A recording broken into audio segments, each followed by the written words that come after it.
These are 10 unconventional tips for generating greater wealth.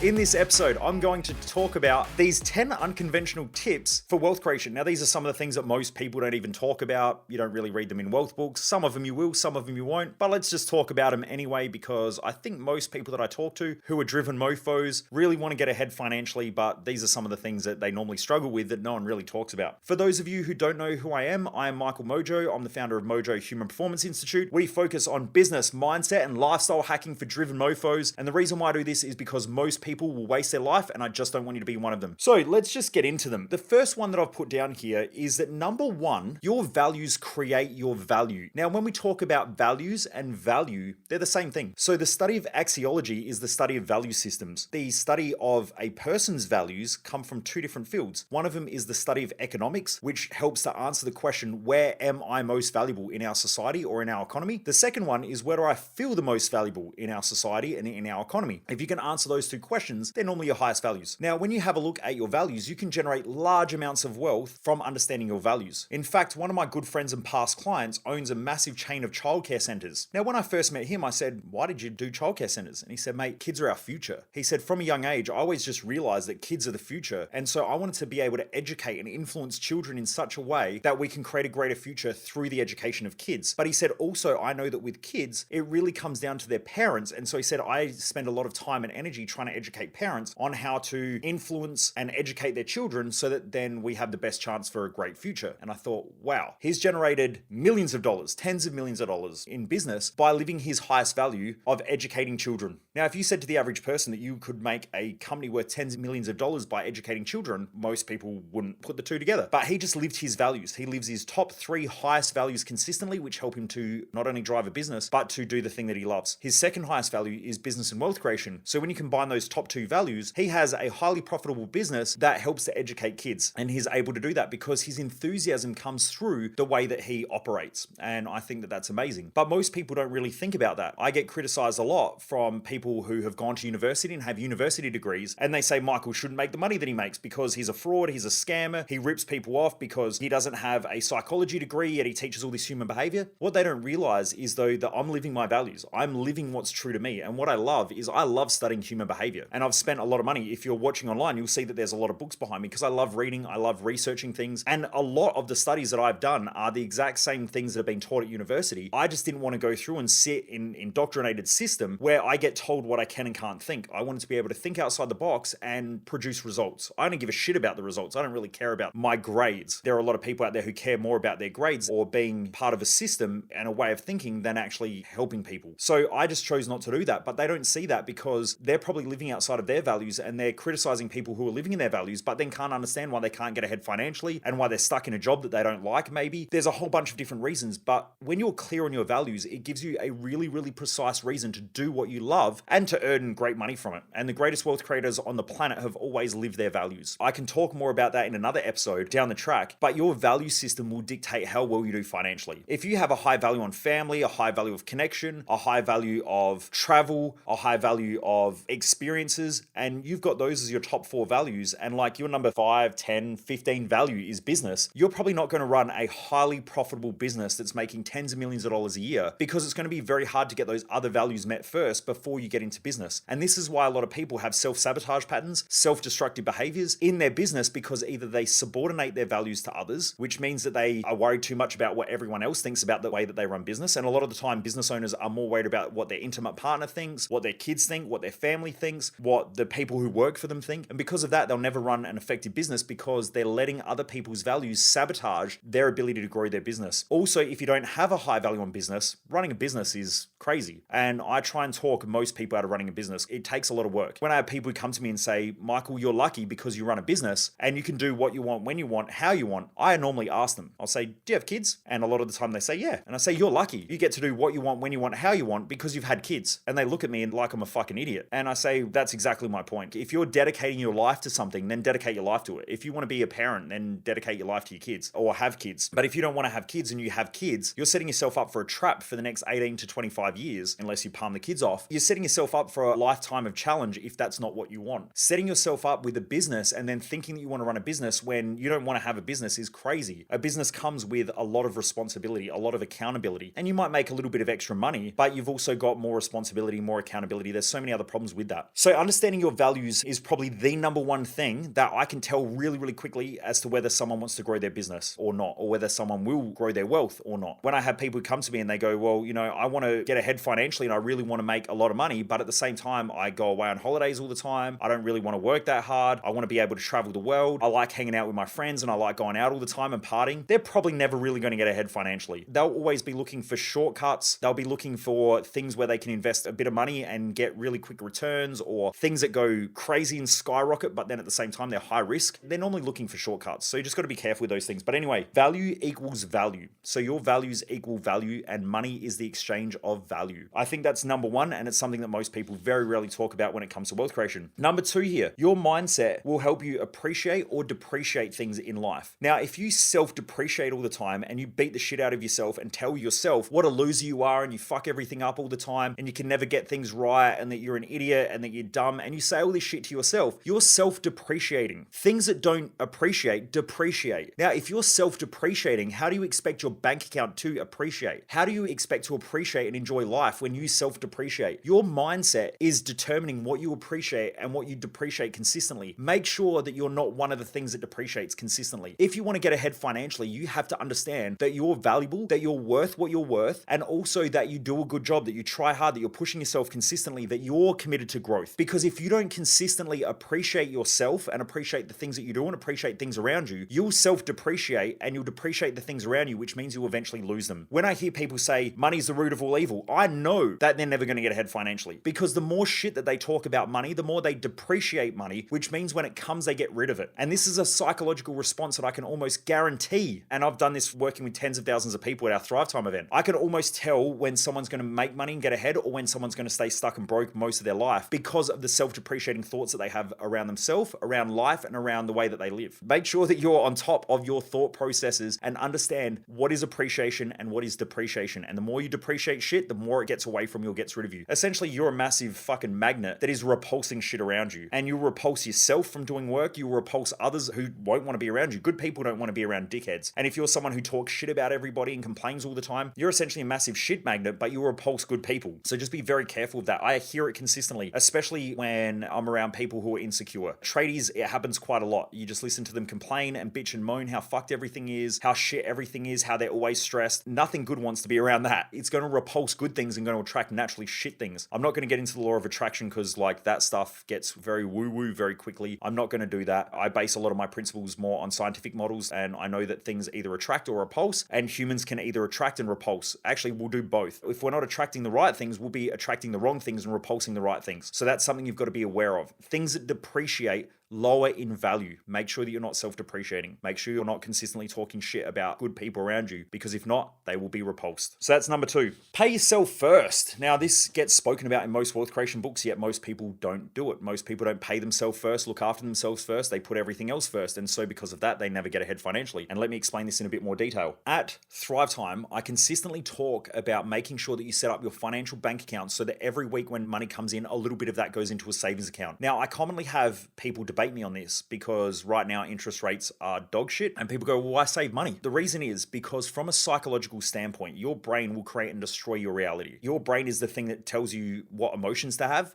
It's the thing that tells you what actions to have. A lot of your unconscious thoughts are the things that become habits and behaviors that you're not aware of. The famous psychiatrist Carl Jung once said that until the unconscious becomes conscious, it will control your life and you'll call it fate. So most of the day, we're living off of these unconscious processes that we just do things and don't really think about them. It's also the thing that stuffs us up when we have things like self-sabotage patterns, procrastination, or behaviors that don't serve us. A lot of people have emotions that don't serve them, and they have thought processes that don't serve them. Coming back to the pay yourself first thing, when you're taking a little bit bit of money every week and putting it into a savings account, what it does is it actually changes the way your brain functions over time. By doing that, eventually you go from a default mode of stress and worrying about money all the time to knowing that you'll be okay. And so I remember when Jess and I first committed to doing this was probably like 10 years ago now, where we just went, you know what, fuck it, let's do this. And every week we put 10% of everything we earn into a savings account. And what our number one goal was to save 3 months minimum of our current lifestyle expenses. So I'm just going to use round figures, right? And this isn't the case, but I just want to use round figures. So if someone writes in and says, wow, that is not very much money, it's only because I'm using it as an example, as a round figure. Let's say our living expenses were $10,000 a month, and that covers our current costs. So that's taking care of the home mortgage, food, holidays, clothes, all of that stuff. Let's just say it's 10 grand a month. Now, over a 3-month period, that's $30,000. So what we want to do is our first goal of saving is to save a minimum of $30,000. And that's because you can live at your current lifestyle for 3 months without having to stress. So if you lost your job or your business had to shut down, you've got 3 months to get your shit back on track at your current lifestyle. Now, what most people do is they'll cut down their lifestyle. So they might halve that. So they might drop down to living at $5,000 a month. When you do that, that extends that time even longer. So now you can live for 6 months to get your shit back together or get back on track and get out there and make money again. That was our first goal. Then when we got to our first goal, it was hard. It was really, really tough because bills would come in and go, shit, we got to pay the bills. We got to pay the bills. Fuck, we'd have creditors ringing and we're not touching the savings. And it's hard because it becomes a mental challenge. Then eventually what happened was we saved 3 months. Then we pushed it to 6 months and then we pushed it to a year. And so we saved a whole year's worth of income and we put it into a high interest account. And now we've got it off of our mortgage. So just put it on the mortgage or whatever. As long as you can withdraw that money if you need to. So if you lose your job, you can withdraw that money. Or if you lose your business, you can withdraw that money. So please don't put it into an account where if you lose a business, that someone can come along and take it, like creditors can take it. You want to have it somewhere safe that you can live for a period of time, completely safe, so you can get back on your feet if the worst thing happens. So if the economy turns, let's just say we go into a recession or a depression, you lose your business, you lose your job, you've got 3 to 6 months or 12 months, whatever you set as your benchmark to get back on track. Now, what that does is it switches you from living in the amygdala or the flight, fight, and freeze response on a daily basis around money and allows you to think now as a thrive response. When you do that, then you start making better financial decisions, because most people make dumb financial decisions because they're afraid and they're worried. Now, when you're afraid and worried, you'll then also create confirmation biases around getting rich quick. I've been getting messages lately quite a lot because the crypto market shat itself. And I get messages from people going,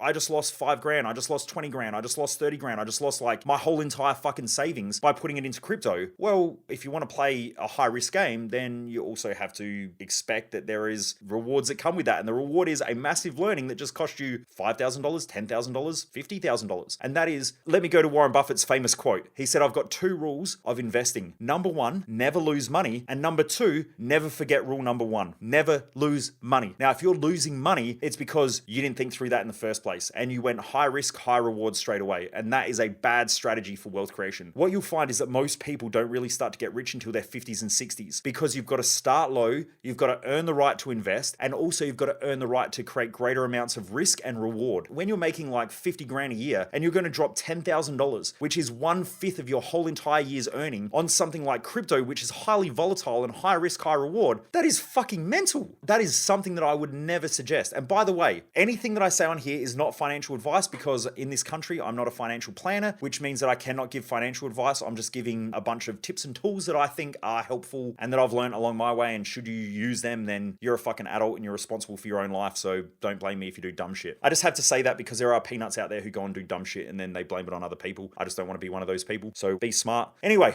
you got to earn the right to invest. Now, when you've got a 25-year-old or a 30-year-old young adult who's going out there and putting $30,000, $40,000, $50,000 into crypto, which is a year's worth of income, or maybe it's 6 months worth of income or 8 months worth of income, and they're dumping that into cryptocurrency, expecting to get rich, well, you might, but you might also lose that, and you just haven't earned the right to invest. I invested in crypto years ago, and I ended up pulling out my money because it was too volatile, and I just noticed that it was making me more volatile as a person. I didn't make stupid financial decisions because I didn't lose money. I actually made a bit. What I did was I pulled it out and I went, right, what is the most intelligent thing that I can do right now with my money? And let's say that time is no factor and I'm not in a rush. What would I do which is low risk, low reward, but at the same time will slowly grow my wealth over time and allow things to compound? Because compound interest, I think it was Warren Buffett who said that compound interest is the 8th wonder of the world. And what he means by that is that compound interest will grow your wealth over time. If you're trying to get rich quick, that's a completely different ballgame and it's high risk, high reward. So just be very, very careful with those things. And I'll talk more about that a little bit later on. Going back to pay yourself first, you want to create a safety buffer that then allows your brain to switch off from its emotional volatilities because you don't want to be making financial decisions when you're in fear, and you don't want to be making financial decisions when you're excited. Both of those two things will cause a lot of shit. And I've seen many people go through this stuff. And I've told a lot of people about this, but most people don't fucking listen because they want to get rich quick. They create something called a confirmation bias, where they just want to confirm what they believe to be true because they're excited about it. They will create a disconfirmation bias and disconfirm things that conflict with their belief. And this is what people do with religion, but it's also what people do with financial advice. I've spoken a lot about crypto and all that sort of stuff. And yes, there are opportunities to create a lot of wealth, but there is also in gambling as well. You can make a lot of money gambling, but I wouldn't suggest that it's a good strategy. Some of my friends are professional gamblers, and even for them, I watch their peaks and I also watch their troughs, and it can become very emotionally and mentally damaging over time. Some of them have controlled it very well and have made a lot of money, but the majority of people don't. So the reason why you want to pay yourself first is because it switches you off from letting your emotions dictate how you think through money, how you invest, and also how you get wealthy. But I also know that as a young person in my teens, I started investing in the share market back when, I don't even know if it still exists, but it was called E-Trade. It was part of ANZ Bank, and I used to buy and sell shares, and I made $10,500 I think when I was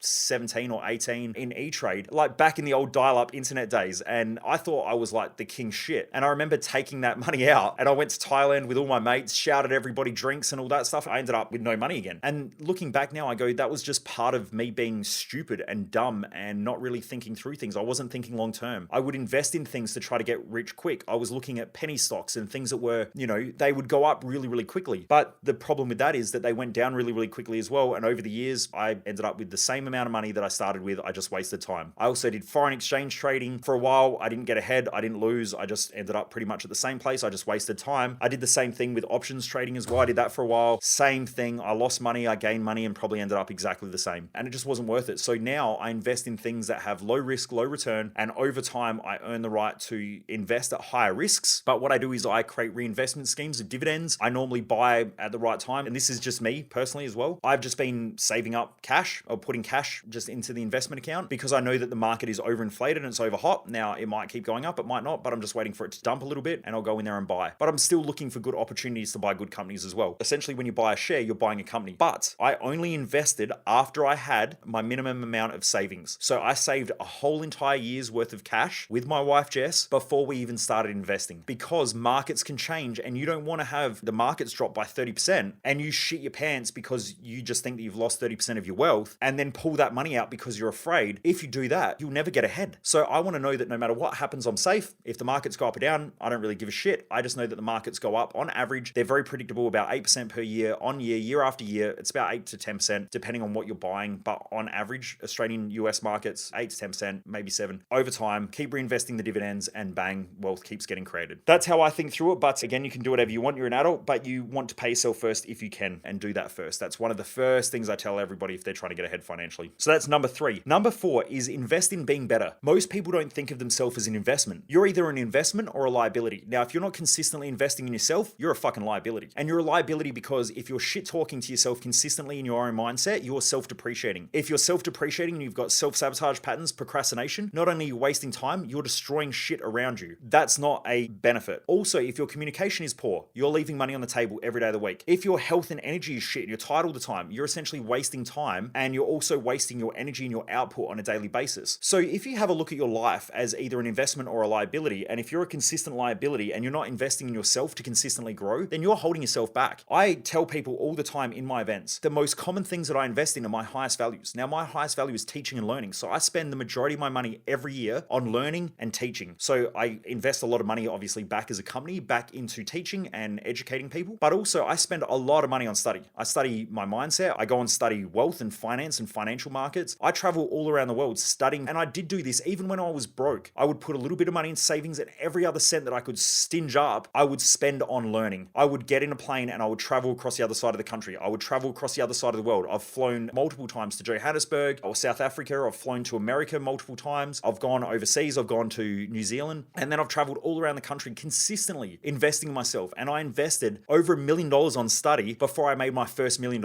in business. Now, I meet so many people who say to me, I want to get ahead in life and I really want to do well and I really want to live this great lifestyle. And then it comes to them spending like $2,500 on themselves or $10,000 on themselves, and they fucking shit their pants. Yet they're 100% comfortable buying a $30,000 car knowing that it depreciates. So that $30,000 car will lose them $20,000 $20,000 in 8 years or something like that, depending on the markets. But let's just say they lose $20,000 in 8 years and they're 100% guaranteed to lose that money. Yet most people are happy to do that. But when it comes to investing in themselves and putting money back into their brain and their lifestyle and their body, they don't do it. As a personal trainer, I see this every week in the gym. Oh, personal training's expensive. Well, fucking being fat and overweight and feeling like shit about yourself and overeating food and just hating life, that's also expensive because you are going to die. And when you die, you're never going to get the opportunity to live the life that you want, full stop. If you're happy with how you're living, cool, so be it. Now, if you're unhappy and you're not where you want to be, then you better start getting your shit together to sort that out. Now, I know I'm being harsh here, but this is the channel for driven mofos. If you're a fucking little softy and you want to be told all the nice things and that life's going to be okay and everything will work itself out and all you got to do is think nice thoughts and nice things happen, this probably isn't the channel for you. But for all the driven mofos out there, you know exactly what I mean. And every now and again, you need a bit of a kick in the face and a bit of a reality check. I know I sure as shit need one, and that's why I love doing this stuff as well, because I get this from the people around me almost daily where I get reality checked. But that's the truth, right? So if you're not happy with where you are, things have to change, and things have to change now. So if you don't have the money that you want, if you don't have the body that you want, if you don't have the lifestyle that you want, if you don't have the relationship that you want, then when the fuck is it going to change? If it's not going to change now, it's probably not going to change in the future either, because the thing that's stopping you from doing that is making the right decisions. And until you build up the right decision-making factors in your own life, you won't make the right decisions. You'll just keep putting things off. And that's how most people live. Remember, invest in yourself to be better. So this is number 4 of my list so far. So number 1 was understand your values, because value equals values. Number 2 is that your mindset will either appreciate or depreciate. And if you're not appreciating, you're depreciating. And so that's going to affect your ability to generate wealth. Number 3 is pay yourself first. Make sure that you're putting money into some sort of a savings account, not because it's a rainy day fund. If you think about it as a rainy day fund, when bills come in, you'll spend the money. I treat my savings as though they don't even exist. Like if we're struggling financially, which we've done multiple times as the business grows and sucks up heaps of cash flow, I never ever go back to my savings account. I don't even think about touching our savings. Never thought about it. And I don't touch the investments either. The investments are the investments. And as a company, the company needs to make money, needs to be profitable. Now, I will go out and get loans as a business in order to survive, or I'll go and bring in investors in order to survive. I've never had to do that yet. I would rather do that and have that attached to the company than my personal assets. Now, my personal assets are personal. They have nothing to do with the business, and I separate the two because business is a high risk game. I don't want to attach a high risk with our personal stuff. I want to know that I'm going to be safe at least for 12 months minimum, and that also I've got investments working as a personal structure outside of the company that is our operating company. There are other ways to structure that tax-wise, which I might get into in another episode. But anyway, and not that I'm an accountant and can't give accounting advice, but I can tell you how we set up some of our accounts and some things to think through, which will help with tax and taxation. But anyway, let's keep moving on. Number 3 was pay yourself first. Savings equals safety, and switches off that part of your brain that puts you into the fight, or freeze response and makes you feel stressed about money all the time, which then will impact your ability to make good investing decisions. Number 4 was invest in being better. If you're not consistently investing in yourself, in your health, in your lifestyle, in your relationship, in your family, in your spirituality, or whatever you want to call it, if you're not investing in wealth and ability to learn more about finances, or you're investing in your business or your career, then any area that doesn't expand is going to contract. So these are things that you want to think about. Number 5 is investment versus liabilities. Now, I've touched on this a second ago. So with investments versus liabilities, everything in life can be seen as an investment or a liability. Now, your time you can either invest or it becomes a liability where you waste it. Your health is either an investment or a liability. It's either accelerating you forward or it's holding you back. Your wealth and your money is either accelerating you forward or it's holding you back. It's an investment or a liability. Now, everything in your life, you should be doing an investment versus liability chart. Now, something that I do at some of my events like Triumph, which comes after Thrive Time, or our Business and Entrepreneur Odyssey, which is our business mastermind, in there, I will get people to list all of their liabilities. And then I get them to brainstorm ways of thinking about how to turn them into an asset, which is the way that I was able to buy 2 supercars and have 2 supercars. They make me money. Now, most people don't even think through it. When I tell people and explain to them that my cars make me money, they go, fuck, I never thought of that. But I hear people talk shit on social media and say stuff like, well, that's a good waste of money and only a douchebag would buy a car like that. But what they don't realize is that it makes me money. Why would I not have it? So they just don't think like that. Staff are an asset or a liability. You know, your mindset is an asset or a liability. If you can grab all your liabilities and the things that are stopping you from growing and try to figure out how to turn them into assets, I guarantee it will change your life. And after a while, you just have your whole life will be an asset, not surrounded by consistent liabilities. Your friendships are assets or liabilities. Most people don't do liability checks on their friends, right? Are these people holding me back or are they accelerating me forward? Are these people on the same wavelength and the same path, or are these a big fucking brick that's dragging me backwards and causing me to drown? Most people don't do it because they go, oh, you know, I can't really tell my friends that they're a liability and they're holding me back in life. So,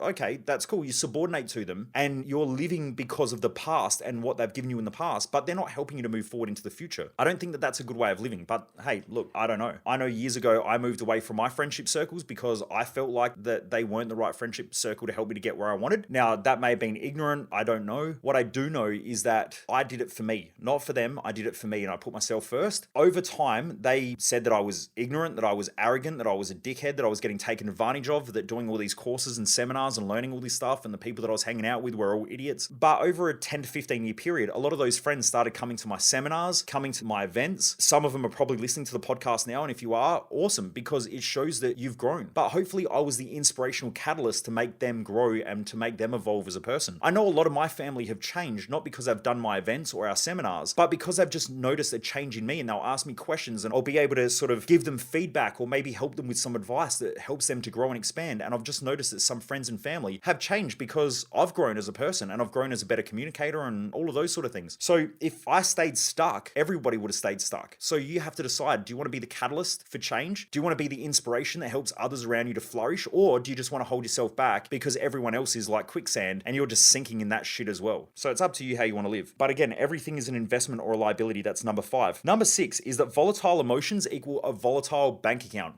So if you show me a bank account, I'll tell you how your mindset is in your psychology. It's pretty easy because if you get paid and you go out and blow it, I know that you operate on excitement and probably a depression or feeling like shit, because people who feel like shit tend to buy things to feel good or to get excited about things, which then creates more volatilities. And all emotions are volatile. So what goes up has to come back down and what's down goes back up. When someone's feeling down, in most cases emotionally, if you think about your amygdala or your emotional centers within your brain, they're essentially like a pendulum that swings from side to side, and they create something called an impulse, which means moving towards something you perceive is beneficial in life, or an instinct, which is moving away from fear or a threat. So if you're consistently moving away from a threat, you'll move towards things that you perceive give you pleasure, which then will throw you back into pain, and then you'll move towards pleasure and you'll go towards pain. Now, you know this. You'll know this because if I just give you a couple of examples, for instance, if you're sitting at your desk during the day and you feel trapped, you'll start thinking about holidays and you'll start thinking about the weekend and wanting to get away. That's because your brain is trying to create mental stability between two different thoughts. One of them is feeling trapped and the other one is about feeling free. So the more you feel trapped, the more you're going to keep thinking about holidays or weekends and wanting to get away, because that'll help you to feel free. So your brain's counterbalancing itself. Most people who work in the field of mental health and psychology and that don't even understand this principle, but it's pretty obvious if you just look at it. That's number 1. Now, if you feel wealthy and abundant, you'll put yourself in positions to feel poor again, and it depends on how you look at poverty. So I got on a cruise ship where on the cruise ship, the majority of people on there were overeating, over drinking, overspending, and the people in front of me were talking about the poverty that they saw when they were in Fiji on this tour. And I found it very interesting that they were getting back onto a cruise ship of absolute like gluttony, which is overconsumption and over excess, which essentially is a cruise ship. They're getting back on there talking about how poor people were in Fiji. Yet the thing that I saw was that these people in Fiji didn't seem to have a lot. Yet they smiled, they were happy, they were friendly. Yet most people I know who go on cruise ships and go on holidays all the time are fucking miserable and trying to get away from their life. So they just couldn't see where the poverty was on both sides and where the wealth was on both sides. What I saw was that Fijians have lifestyle wealth, but financial, I guess you could say, poverty. Whereas people on the cruise ship had financial wealth, but lifestyle poverty. So it's just asking better questions, but your brain counterbalances those things consistently. I'll give you another example. If during the week, if you feel like you're trapped and stressed all the time, you'll naturally start to think about pleasure on the weekend. And so what you'll find is that most people eat really well during the week, and then on the weekend, they will overindulge, but their overindulgence comes from a lack of consumption during the week. And this is also what happens with diets. When someone's on a diet, they're fasting, and when they're fasting, they'll eventually go on a feast mode. And so their brain consistently goes through fast, feast, fast, feast, fast, feast. And when they feast and overconsume, they'll want to then underconsume. And that creates these volatile cycles that most people go through. I talk way more about this at our Thrive Time event and get into like a lot more of the neuroscience and the psychology and the way that our body, like the biology of this stuff in our events. So you can come and check that out. If you haven't come to Thrive Time yet, I give a money back guarantee that if you pay to come along and you don't think that it's worth the money, I give a refund, because I know that it's one of the greatest events on the planet if you want to achieve and if you want to improve the quality of your life. So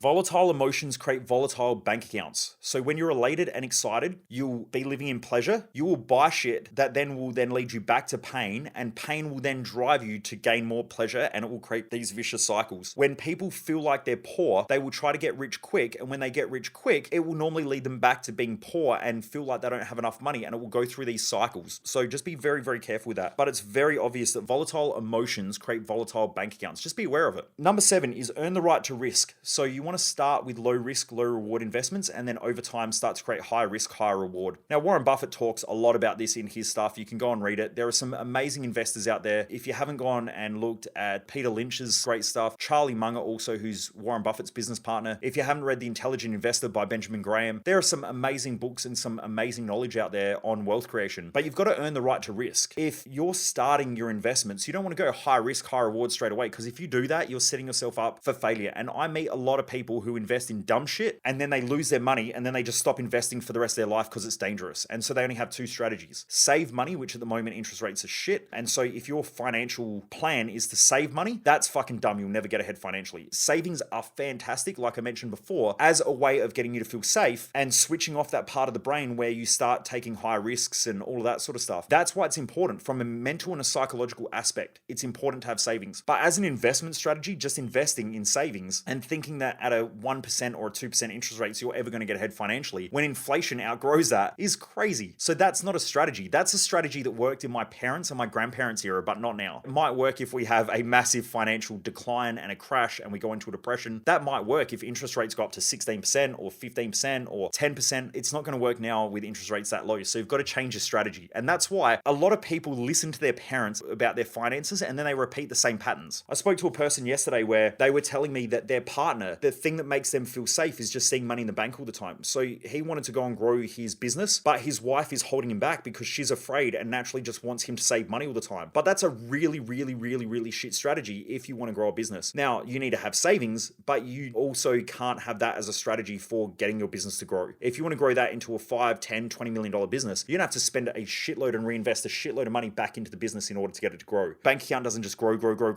especially in a business. It will grow, then you spend money or reinvest money in that next stage of growth. So the bank account drops again and money becomes tight. That's part of a growth cycle. So anyone who's grown a business knows that cash flow can go out quite quick when you're in a growth phase, and that's normal. So coming back to it, you've got to earn the right to risk. Start with low risk, low reward, and then grow over time. But you need to be thinking about your investment strategy and make sure that you're making investment strategies for this current day and age and this investment cycle or this economic cycle. There's a lot of really good stuff from Ray Dalio where you can get on YouTube and look up The Economic Machine. Also, he's got another one which is called New World Order. It's fantastic. If you haven't watched them, I recommend that you do it. It's fantastic. But just learn a little bit more about economies and learn a bit more about this stuff if you do want to get ahead financially. Automate your wealth as much as you can without giving away control. So when I hear people say, I've given $100,000 to someone to invest, that's fucking mental. I would never do that. Now, that's me, but I would never do that because if they lose $100,000, you're essentially going to blame them for losing that money and you're not going to get the learning. I've lost a lot of money over the years, as in I haven't so much as lost money. I've got back the money that I had lost from that same investment strategy. But by making those mistakes, I learned lessons which I was able to go back in and get that money back and make more money over time because I learned how to invest it properly. If you're giving away your money and someone else loses it, they lose your money, but they also are the ones who get the lesson. You don't. So you essentially get nothing in return for that. I always recommend, and this is a recommendation that you can take or leave, I always recommend to manage your own money and to look after your own money and to keep your eye on everything. Even as the company grows, as a business grows, you still want to have your eye on the financials and all that stuff. Even if you've got an accountant or a bookkeeper, you want to be managing that money because it is quite easy for people to start slipping away a little bit of stuff or doing the wrong things with it, and you can get caught out really quickly with your pants down, metaphorically. Maybe not metaphorically, I don't know. You just want to manage your own money. So I manage my own investments, and that's why I do low risk, low return at first and invest in things like shares where I can get consistent dividends over time. If I go and do a little bit of research, I can put in a little bit of time, look through, see good companies, I buy a good company at a good price when it's on sale, and then keep reinvesting the dividends and just watch it grow over time. It's not that complicated. Now, if not, you can buy into the S&P 500 or the Fortune 500 or whatever you want to call it. You can buy index funds, and those indexes invest over a large portion of indexes. You don't have to worry about them, but you can manage that yourself. You don't need to go to someone who charges you 5% or 3% or 2% in order to manage that portfolio because you can do it all yourself. I know that there are a lot of people out there who feel insecure around money, but they're only insecure in investing money because they just don't know enough about it yet. So just spend a little bit of money and a little bit of time researching things. Go to free seminars, go to free workshops, read books, and then over time slowly start investing more and more learning. And the greater your wealth becomes, the more you invest in those learnings. Like I probably spend 10 or so thousand, actually I spend way more than that on good accountants, good financial planners and things like that. Now I don't necessarily invest with them, but I want to know answers to questions that I have that they can help me with so that then I can implement them in my investment strategy, in my tax strategy, all of those sort of things. So every week when money money comes into our accounts. I won't get into this too much, but I essentially set up a cash pool. That cash pool just has money coming in from all different accounts, whether they're company investment accounts through the business or whether they are payments of different things. The money just sits there. I don't use the money day in, day out, day in, day out. I have a cash pool. It builds up, and then once a week, Jess, my wife, goes in there and she puts money into the correct accounts. So a little bit of money goes into the savings or the cash buffer. Money goes into other accounts that we have. I guess we pay ourselves a wage first, and then from our wage, we put that into our personal investments and so on. And then from there, other things get automated, where a lot of the account keeping is automated, so that then we don't have to worry too much about it. Because what I find is that if you've got to manage your money, like let's say you've got to go and pay bills every day, when you do that, it's a pain in the ass. And also you've got to get there and watch money going out of the account. If it's all automated, money just goes out of those accounts. When it goes out of my accounts into the investment accounts, I can actually schedule, depending on the times, like I'm investing in indexes and I want to just dollar cost average, which means every week I put money into that index. If I do that, I automate the whole thing, so that then when on, say it's Tuesdays, when the money gets separated out of the main cash pool into the other accounts, when it goes into the investment account, the bank account, then from there, that gets pulled straight out. It goes straight into a share account, and then that share account, the money gets invested, and I don't have to worry about it. All I need to do is every 3 months look at it, make sure that it's going up or the money's going in, and then I just leave it. I don't have to think about it. So I check my share portfolio maybe every fortnight. Sometimes I go a month or so without checking, because it doesn't matter. It doesn't matter whether it goes up or down. It's a long-term strategy. You want to automate as much as you can. You don't want to have to be paying bills every week. You don't want to have to be getting in there and paying the tax department. Just have the money go into like a tax account, average it out over a 3-month period, make sure that money every week goes into that tax account, and then every 3 months, a set amount goes bang straight into your tax. Done. And then if you need to readjust it, just adjust it. But you want to automate as much as you can so you don't have to fuck around with your money. Number 9 is surround yourself with wealth. Something that I find is that people become uncomfortable talking about wealth. At my events, I talk about wealth quite a bit. And I talk about money because I don't have an emotional attachment to money. It's an exchange of value. It is what it is. I use it as a tool, but I feel quite comfortable talking about wealth, just like I feel comfortable talking about health, just like I feel comfortable talking about human behavior. It's just another area of life. But I notice that a lot of people get really uncomfortable. And sometimes I get feedback at my events. Michael only ever talks about money. Well, I don't. I spend like 90% of the time talking about other shit. It's just that that person has an emotional response to me talking about money. So every time I mention the word money or wealth, or I talk about anything to do with money, to them, it's like getting stabbed in the head. They feel it every time I talk about it. And after a while, it feels like they've been stabbed multiple times throughout the event. So it's like they have this gaping wound where they're uncomfortable. And so then they give that feedback, but that's a confirmation bias around something that makes them uncomfortable. Now, if you're uncomfortable like that about talking about money, then why would you make more money if it makes you uncomfortable? And so there are a lot of people out there, like I hear all the time, and my parents used to do it. We don't talk about money at the dinner table. Okay, rich people do. Rich people are happy to talk about money with their kids. They're happy to talk about money over the dinner table or wherever they are, because to them, it's just another tool. And so they're quite comfortable. I've worked with a client, they inherited $70+ million. In that inheritance, they quite openly spoke about money. They spoke about money with their kids, all of that stuff, because their family had multiple generations of wealth. And so for them, money was just a normal thing. It wasn't good. It wasn't bad. It was just another thing that they just managed in their life, just like their health. Whereas I find a lot of people, especially in the lower socioeconomic class or the lower to middle socioeconomic class, don't like talking about money. They don't like sharing about money. They don't like talking about investments, because it's like everything has to be secretive, because you get judged on talking about money. But rich people don't give a fuck. They talk about it either way, because it's just another tool of exchange. So who you surround yourself with is who you become. Now, this could be part of the mirror neuron effect in the brain. I'm not 100% sure. It seems that we adapt to try to fit in. If your friends don't like talking about money, money makes them uncomfortable. They judge rich people, say rich people are assholes. My boss is a prick. They make all the money, and you watch them judge people and you're surrounded by that. Don't be surprised if you don't get ahead financially, or don't be surprised if you self-sabotage and self-destruct your finances. Okay, so that was number 9. And then number 10, be careful listening to the crowd. If you want to fit in, then you're going to be average. If you want to stand out, then you need to be great. You need to listen to people who are great with wealth creation and not listen to the crowd. Normally, crowds flock together. So when the financial markets are going up and you're in a bull market and everything is going well and everyone looks like they're winning, most people start to get on board. The problem with that is that most of the money's already been made. I remember years ago, Jess was doing house flipping for a little bit. And I remember that the mentor that she had said that when you buy the house, that's where all the money's created. It's in the price that you buy it for, not the price that you sell it for. Because the margin is going to come in the buy price, not the sell price. Now, yes, you can sell it for a bit more, but the cheaper you can get it, the greater you can sell it for. The lower you can stay on top of your cost, the greater the profit margin. I think that it's really, really important to not follow the crowd. And Warren Buffett says this, that it's only when the tide goes out that you see who's swimming naked or with their pants down. Now, what he means by that is that in the share market, when everything's in a bull market and everyone's winning and you can can make shitloads of money. Everyone seems like an expert. When the crypto market was going up, my social media page was just saturated with crypto gurus and crypto heroes telling everyone how dumb they were and how shit they were if they weren't in crypto, and how, this is going to be the future, and how Bitcoin's going to go to $1 million and blah, blah, blah, and you need to buy Bitcoin. And so they're pushing their beliefs onto everybody else, which is then getting the market excited. It's all those crypto bros that are pushing the market up. Now, like a giant Ponzi scheme, and I'm not saying that crypto is a Ponzi scheme, but I'm just saying if you go and study Ponzi schemes, the more people that invest, the more the Ponzi scheme keeps working because there's more money in it. And so providing you can keep pulling people in, eventually the money will keep being there until eventually it's not, and then the ass falls out of it. Now, all markets are like that in some way. Like the share market is like that. You've got an underlying asset, which is the value of the business. Now, that value of the business is the value of the business, but that share price could be 2, 3, 5, 10 times the amount of the actual company price because the share market's just going mental. It's like fish in a pond when you throw food in there and they're savages. They'll just jump around and fight each other and there's fucking water going everywhere. That's the same thing happens in the share market or the crypto market or the housing market. I've seen this consistently with the housing market lately as well, that people are just spending ridiculous amounts on housing, which is overinflating prices, which is pushing lower and lower to middle socioeconomic class out of the market because they just can't buy houses. And this is what consistently happens when the markets are super hot. The problem with that though is that when everyone's buying, the markets are inflating, prices are inflating, and that's when most people feel comfortable buying because they go, now it's safe, it's the right time to buy. Mum and dad investors get in and they keep pushing the market up because they keep buying, but they're buying an overinflated asset. So you've just got to be very, very careful about that. If you look at Warren Buffett and the greatest investors, they're looking for the market to dump. They want to buy houses when the market is dog shit. When property prices are shit and no one can sell a house and the market's crap and no one can get a loan, that's when the investors want to go in and buy because that's where they know they're going to make the greatest amount of money. They're just going to ride it out over time in most cases. The same thing happens in the share market. When the share market crashes and everything's undervalued by 20% or 30%, that's when the big investors go in and buy and make a shitload of money because they're going to make that 20% up plus the growth of the next cycle. So you just got to be really careful about listening to the crowd. And I hear so many people give advice around wealth consistently where people who have never made money are now all of a sudden a crypto bro and they're super smart and they're switched on. They're telling everyone else that they're stupid and dumb because, you don't know and you don't understand. Just relax, man. Like you've made money for a year. Like the markets have been going mental. Yeah, all right, you're ahead financially for this year. But for the last 28 years of your life or the last 35 years of your life, you can't even afford a new pair of fucking shoes. So shut your mouth. This is the point that I'm trying to make. And I know I'm being harsh here, but be very, very careful about listening to the crowd of people moving in a direction. And also, if a person doesn't have a good long-term ability to generate wealth, then just be very, very careful. I see this happening in network marketing. I remember years ago, there was a business here in Adelaide where I was getting hit up like 5 times a day almost. People saying, you've got to get involved in this stuff. I would get asked to go and do speaking gigs. Now, I love network marketing. Now, I'm not involved in it, but I love the idea of giving people their independence and stuff. So I get asked a lot to go and speak for network marketing teams and so on. And I normally do it for free because I know that if I can help them and inspire them, I know that people come to my events and things like that, and it helps me with my marketing and so on. So I go and do these talks, but I'm honest, it's hard work. It's a business. You've got to put in effort. You've got to put in energy. Now, a lot of the people who sell network marketing don't like that because they like to sell the fantasy that it's easy. You work 2 hours a day and you make all this money and you just sit on beaches and, you just sit there and you can go and travel to the Maldives and do nothing and you never have to work again. And all these other people are going to work for you. It doesn't work like that. It never has and it never will. Business doesn't work like that. So if you're in that, you still have to work. A lot of the people who do really well in network marketing, they don't work as much as what they used to, but they worked for a long time and they worked really, really hard. And now they still get up at nighttime and they still do the talks at 6 o'clock at nighttime and they do all that stuff and the pitches and they go and speak on big stages and all that. They're still working. It's just that they're working now within their values and they're doing more of that stuff, which makes them feel fulfilled, and good on them for doing that. But I remember years ago when this network marketing team was running shit hot and it was a brand, I don't want to mention it because I don't want to say it's good or bad. These people were telling me that I was a fool for not being involved in it, all these people making money and people going out and buying Mercedes and brand new cars and all this shit. People had never had money before. Brand new Range Rovers, all of that sort of stuff. And then within 12 to 24 months, this whole thing has collapsed like an absolute motherfucker, like just absolutely collapsed. People lost their cars. I think some of the people lost their houses because they went out and remortgaged brand new houses that were bigger and they were living this amazing epic lifestyle because all the money was there. But what they didn't realize is eventually that thing's going to collapse because it's based on, number one, a fantasy. Number two, it's based on a delusion. Number two, it's based on teaching people that you don't have to work hard to make money. Number three, it's selling a false promise. It was just crazy. But anyway, these things happen. So number 10 was be careful listening to the crowds. Just be very, very careful. When all the predators are eating, you don't want to be around that area. Go and find somewhere else to eat. If you are someone who's working hard and pushing hard, you just got to be careful because if everyone else is getting rich in a certain environment, you want to make sure you're one of the first people in, not one of the last people in. Because if you are, that's normally when the market's going to crash. So let me go through these again. These are the unconventional tips for creating greater personal wealth. Number one is understand your values, because values equal your value, and value equals money. Money is the exchange of value, the fair and equitable exchange of money. Number two, your mindset will help you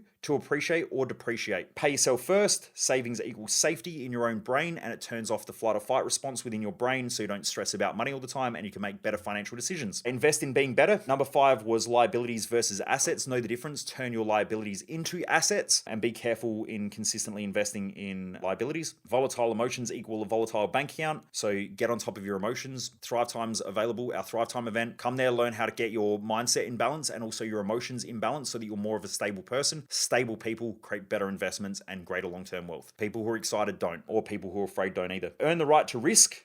Automate your wealth as much as you can without giving away control. Number nine is surround yourself with wealth and people who are quite happy to talk about money and wealth creation openly without attaching a label of good and bad to it. And number 10, be careful learning or listening to the crowd. Anyway, I hope that helps. I hope you enjoyed it. Please remember, if you haven't done so, please remember to like, subscribe, and share. The more we can get this out there, the better. And finally, remember, never underestimate the dream. Keep living with Mojo, and peace out, everybody.